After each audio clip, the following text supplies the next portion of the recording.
दोस्तों नमस्कार। मैं डॉक्टर रंजन कुमार, उपनिदेशक इग्नू, आपके सामने आज फिर एक विशेष जानकारी के साथ हाजिर हूँ।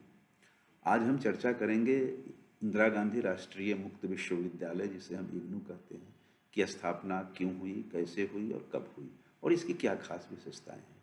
इग्नू की स्थापना 1985 में संसद के कानून के द्वारा की गई, इसलिए इसको हम एक केंद्रीय विश्वविद्यालय कहते हैं। इसकी स्थापना खास करके वैसे लोगों को शिक्षा मुहैया कराना, उच्च शिक्षा मुहैया कराना था जिस जो किसी कारणवश जो हमारे सम्मुख विश्वविद्यालय या कॉलेजेज हैं में नामांकित नहीं हो सकते थे। कारण कुछ भी हो सकता था, या तो स्कूल और कॉलेजेस जो थे हमारे उस समय के विश्वविद्यालय थे, उसमें सीटों की संख्या कम थी, जिससे उनको नामांकन से वंचित रह जा रहे थे, या व्यक्तिगत कारण भी हो सकते हैं, आर्थिक सामाजिक कारण भी थे, जिसके कारण जो है वो स्कूल कॉलेज नहीं जा सकते थे। अब और जो वंचित, जो चाहते भी थे, जो सक्षम भी थे, वो जा भी सकते थे। उनको चूंकि सीट की कमी थी, इसलिए वहाँ नामांकन नहीं हुआ। और दूसरी कैटेगरी वो थी जो जिनकी मजबूरियां थी, क्योंकि वो कन्वेंशनल सिस्टम में नहीं जा सकते थे, आर्थिक कारण थे। आर्थिक कारण ये था कि वो जो सक्षम नहीं थे, उनका परिवार सक्षम नहीं था कि उनकी उच्च शिक्षा को जो है आगे की ओर जारी रख सके, और जिसके कारण वो वंचित रह गए। दूसरे कुछ सामाजिक कारण भी थे, जिसके कारण वो स्कूल कॉलेजेस में नहीं जा सके। जैसे खास करके जब इसकी स्थापना हुई थी, उसके आसपास जो समस्या जो हमारे महिला वर्ग के साथ थी, जो सामाजिक बंधन थे कि, और स्कूल कॉलेजेस की दूरी ज़्यादा थी, इसलिए आसपास के स्कूलों से तो उनकी पढ़ाई हो जाती थी, लेकिन कॉलेज दूर होने की वजह से वो नहीं जा पाते थे। तो वैसे के लिए जो है एक और कैटेगरी था, जो एम्प्लॉयड था। वो सक्षम तो था हायर एजुकेशन के लिए, लेकिन वो नौकरी में जो है वो चले गए थे। नौकरी में रहते हुए वो चाहते थे कि कोई हम कार्यक्रम इग्नू हायर एजुकेशन को कंटिन्यू करें, ताकि न केवल जो है उनका व्यक्तिगत विकास हो, बल्कि प्रोफेशनल डेवलपमेंट भी उनका हो, और वो अपने रोजगार में जो है अच्छे से अच्छे जो है वो सफलता हासिल कर सके। तो कई एक कारण थे, और ये जो हम कैटेगरी जिसकी हम बात कर रहे थे, वह उनके लिए जो है हमारे इंफ्रास्ट्रक्चर की कमी, या हमारे इस वर्ग के लोगों की व्यक्तिगत मजबूरियों की वजह से जो है वो सक्षम नहीं था, जो सम्मुख विश्वविद्यालय और कॉलेजेस हैं, जो इनको नामांकित करके इनके उच्च शिक्षा को जारी रख सके। तो एक बहुत बड़ा वर्ग हमारे समाज का था, जो किसी कारणवश जो है हमारे फेस टू फेस एजुकेशन, सम्मुख शिक्षा के साथ जुड़ के अपने उच्च शिक्षा की आवश्यकताओं की पूर्ति नहीं कर पाते थे। उनके लिए हमारा ये एक नेशनल ओपन यूनिवर्सिटी की स्थापना की गई, जिसे हम इग्नू कहते हैं। अब इसकी स्थापना 1985 में हुई, लेकिन इन्होंने अपने, क्योंकि तैयारी करने में टाइम लगता है, दूरस्थ शिक्षा है, दूरस्थ शिक्षा में पाठ्यक्रम तैयार करने होते हैं, पाठ्य सामग्री तैयार करने होते हैं, तो इसमें समय लगता है। तो 1985 में स्थापना हुई, लेकिन हम अपने पाठ्यक्रम को और हम अपने कोर्सेज को, हम अपने प्रोग्राम्स को जो है 1985 से संचालित करना शुरू किया। तो ये आज जो इग्नू की जीवन यात्रा है, वो 36 साल की हो चुकी है। ये 36 साल की यात्रा में जो है इग्नू ने कई एक महत्वपूर्ण जो है उपलब्धियां जो है हासिल की है। जो है ये 36 साल की जीवन यात्रा में आज जो है इग्नू जो है विश्व का सबसे बड़ा विश्वविद्यालय जो है बन गया हुआ है। जिसको पहले तो मेगा यूनिवर्सिटी का कॉन्सेप्ट था, जो 10 लाख से ज़्यादा विद्यार्थी जिसमें एडमिट होते थे, उस विश्वविद्यालय को मेगा यूनिवर्सिटी कहा जाता था। लेकिन हमारे इग्नू में आज जो है 35 लाख विद्यार्थी एक साथ जो है वो पढ़ाई कर रहे हैं, जिसकी वजह से जो है वो आज विश्व का यूनेस्को के द्वारा ये डिक्लेयर किया गया है कि इग्नू विश्व का सबसे बड़ा विश्वविद्यालय है। हम अपनी इस 36 साल की अवधि में अपनी गुणवत्तापूर्ण शिक्षा की वजह से कई एक उपाधियां हमने हासिल की है। उसमें से कॉमनवेल्थ ऑफ लर्निंग के द्वारा जो है हमें सेंटर ऑफ एक्सेलेंस का दो बार अवार्ड उपाधि जो है मिल चुकी है। हमने अपना विस्तार जो है नेशनल स्तर पे किया है। लगभग हम भारत के हर कोने कोने में जो है हमारे अध्ययन केंद्र हैं, और हर राज्य में, मूलतः मुख्यालयों में, और कई एक राज्य में तो कई एक जगहों पे जो है हमारे क्षेत्रीय केंद्र भी स्थापित हो चुके हैं, जिसमें इनकी संख्या जो है 56 है, 56 है क्षेत्रीय केंद्रों की, और 2000 प्लस जो है हमारे अध्ययन केंद्र भारत के कोने कोने में जो है फैले हुए हैं। अपनी गुणवत्तापूर्ण शिक्षा के लिए हमारे विश्वविद्यालय का जो डिमांड है वो विश्व स्तर पे भी हो रहे हैं। भारत के अलावा जो है विश्व के कई देशों में इग्नू के लगभग 20 कंट्रीज हैं जहाँ इग्नू के अध्ययन केंद्रों की स्थापना हो रखी है, और जहाँ हमारे इग्नू के पाठ्य जो सामग्री हैं और हमारा जो प्रोग्राम्स हैं उसके तहत अध्ययन जो है विश्व के लोग भी जारी रखे हुए हैं। जो तो ये हमारी एक कम समय में ही इग्नू ने इतनी उपलब्धि हासिल करी हुई है। जो मैंने बताया कि ये एक नेशनल यूनिवर्सिटी है, इसका जुरिस्डिक्शन नेशनल है, तो जो एक छात्र अगर एक जगह नामांकित होते हैं, किसी कारणवश भारत की किसी दूसरी जगह वो ट्रांसफ़र होकर चले जाते हैं, माइग्रेट होते हैं किसी कारणवश, तो वहाँ भी जो है वो अपना अध्ययन जारी रख सकते हैं, वो उनका अध्ययन डिसकंटिन्यू नहीं होगा जो है। तो कंटिन्यूटी ऑफ एजुकेशन जो है बनी रहती है जो है। अब एक दूसरी विशेषता और है कि इग्नू अपने नामांकन के जो नियम कानून है वो बहुत ही लचीली है, फ्लेक्सिबल है। जो एडमिशन रूल्स इसके जो है समाज की आवश्यकता, समाज के जो विभिन्न वर्ग हैं जो उच्च शिक्षा हासिल करना चाहते हैं, ये नियम कानून उनके अनुरूप जो है वो बनाया गया है। यानी कि हमारे इग्नू इंदिरा गांधी राष्ट्रीय मुक्त विश्वविद्यालय में नामांकन के लिए उम्र का कोई बंधन नहीं है, धर्म का कोई बंधन नहीं है, क्षेत्र का कोई बंधन नहीं है। कहीं का विद्यार्थी कहीं एडमिशन लेके कहीं पढ़ाई कर सकता है। वैसे ही ये कहें कि हमारे लिंग का भी कोई विभेद नहीं है जो है। तो ये सबका विश्वविद्यालय है, सबके लिए विश्वविद्यालय है जो है, हर स्तर के लोगों के लिए विश्वविद्यालय है। कई एक बार तो हमने ऐसा देखा है कि एक ही प्रोग्राम में हमारे पौत्र भी एडमिशन ले चुके हैं, पोता भी एडमिशन लिए हुए होते हैं, और दादा भी लिए हुए होते हैं। कई एक बार ऐसा देखा हुआ है कि किसी राज्य के जो है एक कर्मचारी जो है या केंद्र के अदना सा कर्मचारी भी इग्नू के साथ नामांकित होकर के पढ़ाई जारी रखे हुए हैं, और राज्य के जो मुख्य सचिव होते हैं, चीफ सेक्रेटरी भी उसी कार्यक्रम में उन्होंने नामांकन लिया हुआ है जो है। तो ये एक इग्नू की जो है एक अपनी खूबसूरती है, जो इसको एक विशेष विश्वविद्यालय के रूप में ये स्थापित होती है जो है। एक और खास विशेषता है कि ये individualise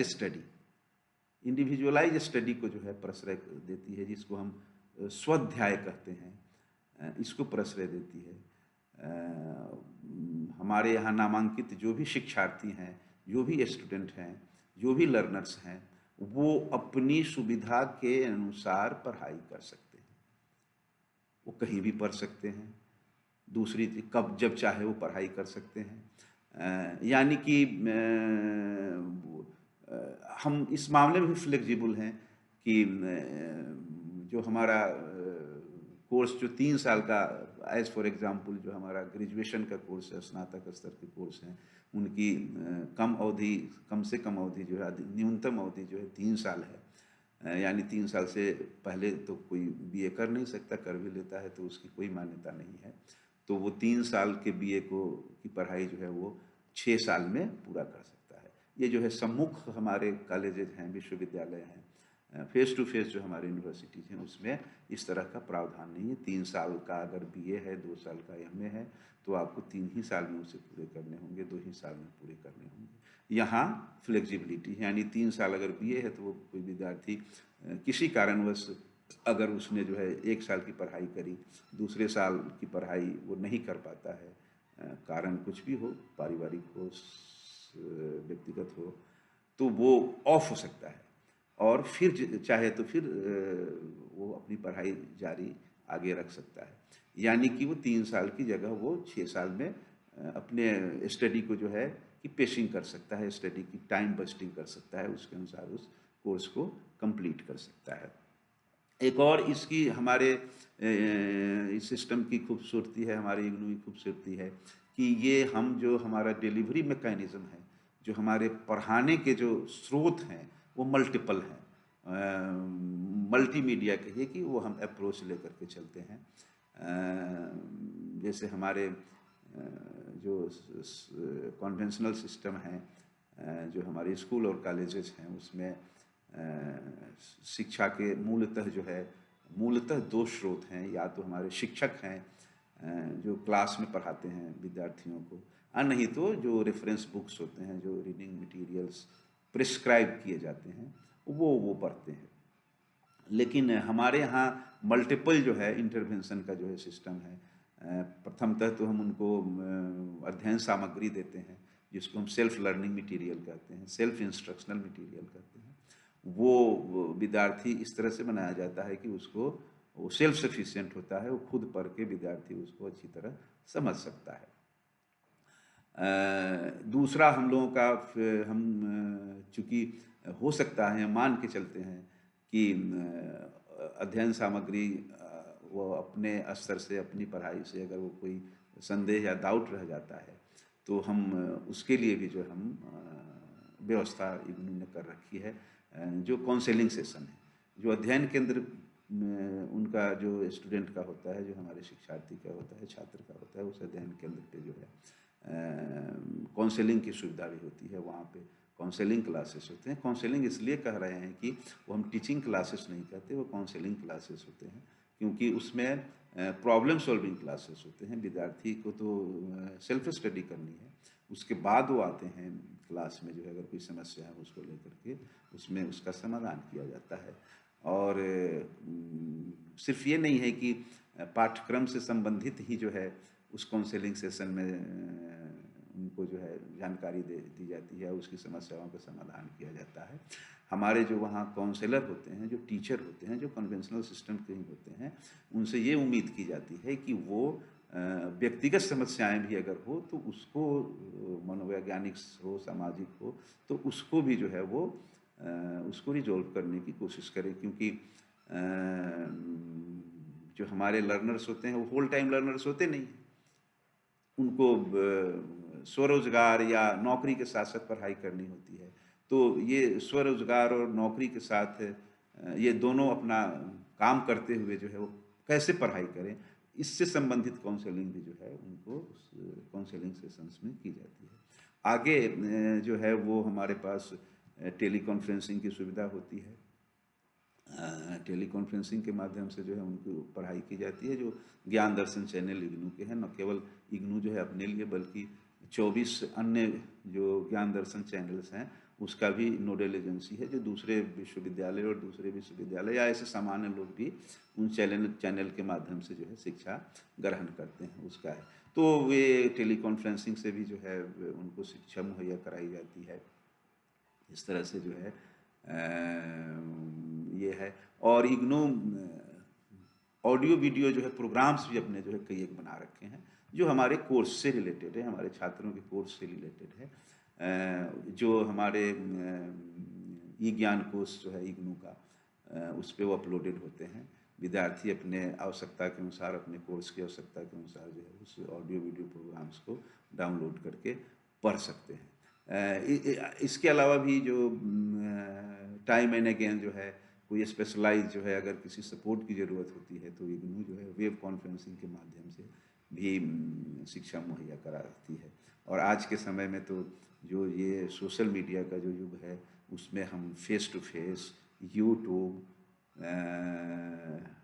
face to face Facebook, YouTube, Facebook pages के माध्यम से भी हम कोशिश कर रहे हैं कि आपके साथ आपके हर तरह की सुविधा जो विद्यार्थियों को मुहैया कराई जाए। और एडमिनिस्ट्रेटिव इंफॉर्मेशंस के लिए जो है हमारे वेबसाइट्स होते हैं, और तमाम जो है इंस्टाग्राम, ट्विटर वगैरह का भी इस्तेमाल हो रहा है, और ताकि आपको पढ़ाई में बाधा ना हो, कोई सूचना, चूँकि दूरस्थ शिक्षा है, किसी सूचना के अभाव में भी आप अपनी पढ़ाई से जो है वंचित ना, तो हमारा होता है कि हम आपके पास जो है अवेलेबल हों, आपको ये महसूस हो कि आप दूरस्थ हैं, लेकिन ये संस्था जो है आपके आसपास है, आपके करीब है जो है। यानी कि आप संस्था के पास नहीं आ सकते हैं, लेकिन संस्था जो है आपके पास जो है हाजिर है, जो है आपके बेडरूम में हाजिर है, आपके डाइनिंग हॉल में हाजिर है, आपके कार्यस्थल पे हाजिर है। और ये हमारा प्रयास होता है कि हम आपके साथ-साथ चलें जो है। आप आगे-आगे चलें, हम आपके सपोर्ट में आपके साथ-साथ चलें जो है। यह हमारा एक खूबसूरत जो है शिक्षा व्यवस्था है, जिसको हम दूरस्थ शिक्षा कहते हैं, और इसके साथ जो है हमारा ये उद्देश्य होता है कि हम हर तरह से जो है आपको मदद करें, आप पढ़ें। आप पढ़ेंगे तो समाज हमारा जो है, जैसा कि मैं कहता हूँ बार-बार जो है कि learning society is a dynamic society, that's the requirement of the nation. तो हम पढ़ेंगे तभी हम अपने राष्ट्र निर्माण में अपनी अहम भूमिका जो है निभा सकते हैं जो है। तो आप अभी-अभी जो मैंने चर्चा करी, मैं समझ रहा हूँ कि मान के चल रहा हूँ कि आपने इग्नू के बारे में जो मैंने आपको जानकारी दी, और यह भी चलते-चलते मैं जानकारी दूँ कि इग्नू के द्वारा दी गई हर उपाधि, हर डिग्री जो है मान्यता प्राप्त है। इसको न केवल राष्ट्रीय स्तर पर बल्कि अंतर्राष्ट्रीय स्तर पे भी जो है मान्यता प्राप्त है। अब मैं इतनी ही जानकारी के साथ जो है मैं अभी आपसे विदा लेता हूँ, और मैं अगले एपिसोड में फिर मैं इग्नू के बारे में दूसरी जानकारी लेकर के आपके सामने हाजिर होऊंगा जो है। तब तक के लिए नमस्कार।